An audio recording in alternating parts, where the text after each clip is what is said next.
but that being said, I mean, I am very excited for this new model of WRX and STI coming out. I talked with Scott, and he refused to tell me anything about it. So He always tells us that he doesn't know, and I think that he doesn't know, but I think he knows He- more than he He says that refuses he to does. tell us anything. Yeah. Yeah. I don't know. I don't know.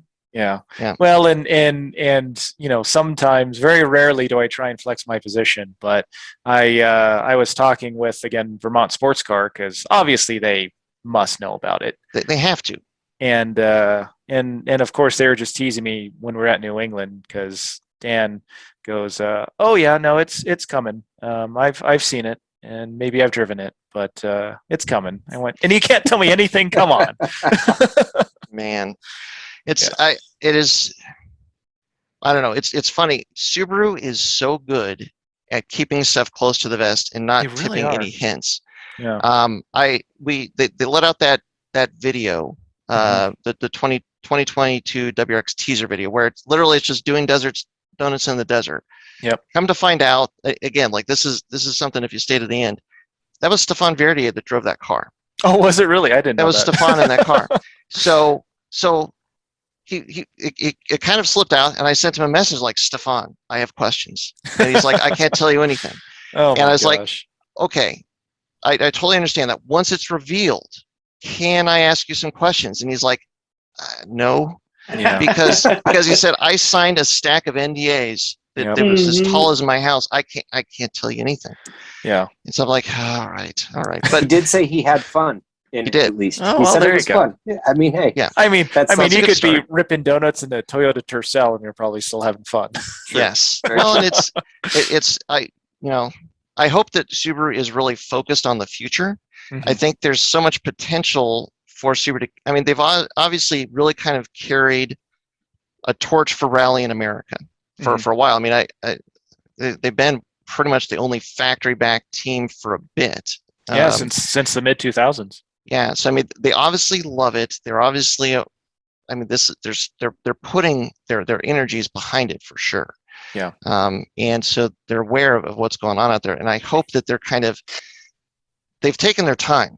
My Mhm. gosh, they've taken their time. I mean, Yeah. the version of the car 2021 basically goes back to 2008. And Right. even that was a little change of the dial from 2004. Yep. So you have to hope that they've had enough time to really come out with something that's going to just kind of take everything to the next level. So Well, I think, and I'm sure, obviously, you've worked for Subaru for a while now, that they tend to be a very conservative company as far as their Yeah. decision making goes, and that's what scares me. Yeah. Yeah, and we've been teased a new engine for how long now, and even the update, the WRX, okay, that was a good step, but Well, and we don't even know what it is yet. Yeah, but largely well, the yeah. STI engine has been the same since '04. Well, I guess dual AVCS, so a minor 08. change, in '08. But Well, and we've talked about it here. My hope is that the reason that they do that is because, like Subaru, they don't want to build the penultimate car. Like they don't want to take whatever they've got going with Vermont Sports Car and like the current rally car or Air Slayer or something like that, and say like, okay, so the next STI is available now, and it makes 900 horsepower, and it has crazy launch control, and you can do these sweet jumps, and here you go. Like, no, that's so you're leaking now that they're selling the Gymkhana car at dealerships, right? yes. Yeah, if you need a hot clip, that is it. The Air Slayer is the 2022 STI. But they're aware that the aftermarket does that, and I think that they have been really conservative in changing the STI because they want to know that somebody can still buy an STI and take it to whatever level they want to take it to. Whereas like the direct injected WRX, you could do it, but there's a way where you can kind of maximize the potential of that car and that engine and that drivetrain is way different than what they would want to be in the STI. And I hope that they're still kind of building the car with the kind of understanding or with the anticipation that the aftermarket is going to really take the STI to the next level. It's going to be a game changer. It has to get direct injection, it would seem.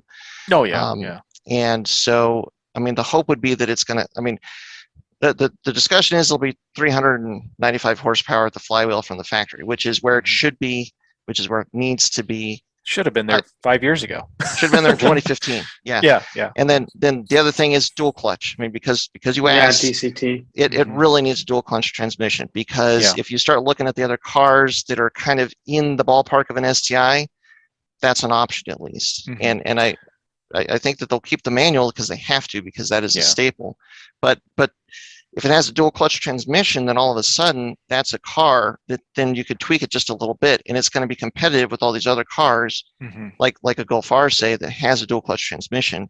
Where if you don't have that option to put in sequential or something like it, it's just, I mean, it's the cost of the car again. It makes it so that it's so hard to take an STI and make it competitive in the class where there's now existing segment. where there's cars that you can just go and buy that have that transmission already.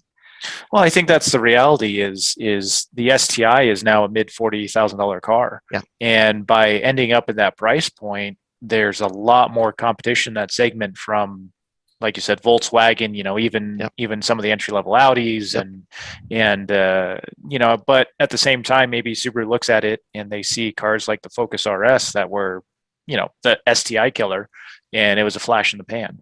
It was here and gone in 4 years. And so, but whereas the STI has lived on in its current iteration for how long? But I think, like you were saying, the big difference now is the price point and where the competition is in that price segment. That is all-wheel drive turbo. When the STI came out, I want to say in 2004 over here, I think the stripped down version, I want to say it was like low 30s, like 32, 33. And they really kept it in that low to mid 30s for so long. And then I think they've really kind of begrudgingly brought it up into that low to mid 40s range. And I think that not wanting to get the price point out of control is kind of what's limited the development of the car. They're trying to keep costs down so that they can keep it attainable. And I think that there's absolutely something to be said for that. But at the same time, like, you look at all these other cars that are coming out, I almost say you have to kind of embrace the fact that you're now a mid $40,000 car and like hit it out of the park. Make it into a halo car again, so that it's like you're going to get the best performance value at this mid $40,000 range in an STI, and that's what keeps the STI brand going. For all the people at Subaru that are watching at this point, who have tuned in all the way to the end. All the way to the end. Well, yes. I'm sure they're watching to make sure I haven't breached any of my NDAs. So, well, you also know. No, hold too, on, I mean, Preston, you haven't driven the car. Tell me you haven't driven the. Okay, I haven't. You have, haven't you? No, I could tell you I have. Okay. Go ahead, right. The enthusiasts are excited about a DCT as well. I mean, not that everybody who wants to drive these cars wants to drive a DCT or dual clutch, but you got people who are running time attack cars who are looking at other options. And if it can bolt to an EJ, or if the FA is the new platform, I mean, having a DCT transmission and some of these really pointy end of the stick cars would be really nice for sure. Yeah, I still have conversations with people that swear up and down that manuals are faster than your current DCT transmissions, and that's just not the reality. And a quote unquote automatic transmission is now the fastest option for a race car. Yeah.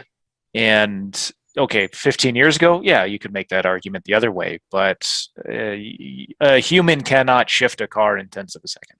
Well, and the other big difference is, like, for the turbocharged cars, this is what has been on our minds, and this is why I think you see people that are now going to crazy lengths to take a dual clutch transmission and put it in a car that didn't come with it and figure out a way to make it work. Like there's was it one or two guys, Ryan, that have already put it into an S2000?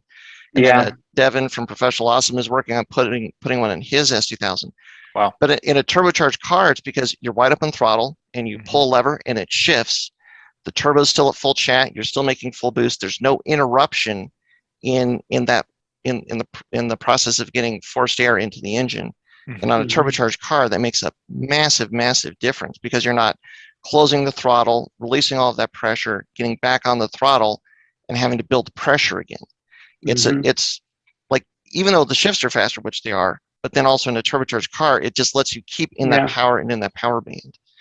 One that's going to be interesting here in a few years is if we start seeing performance CVTs, because that's obviously the end all be all for. I know it's disgusting, But Well, from a turbocharged engine, you're able to stay in the power range the entire time.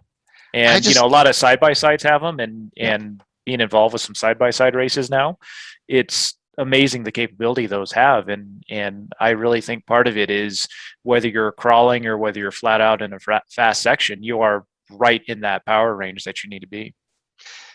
it would be super weird because it'd be it like would be awful. It would be terrible. But Well, again, like- race cars are the fastest you can go, and theoretically, that is the fastest you can go. Yeah, because and so for people that don't understand, the CVT, continuously variable transmission. So you get the engine into its optimal power, and then you just have it sit there. Like if you're going to optimize it, that you just wherever your peak torque is, 4,200 RPMs. Yep. The engine sits at 4,200 RPMs, and then the transmission infinitely changes the gear ratios to get the car to accelerate the way that you need it to.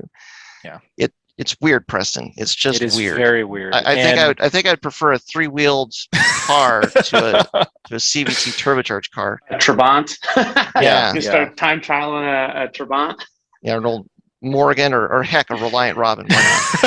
There we go. We But- just need a Reliant Robin spec series. The world needs it. Preston, you can do it now. Reliant Robin. That's true. Here, Reliant I need to Robin put my money ARA. where my mouth is. Yes, Yeah. yes.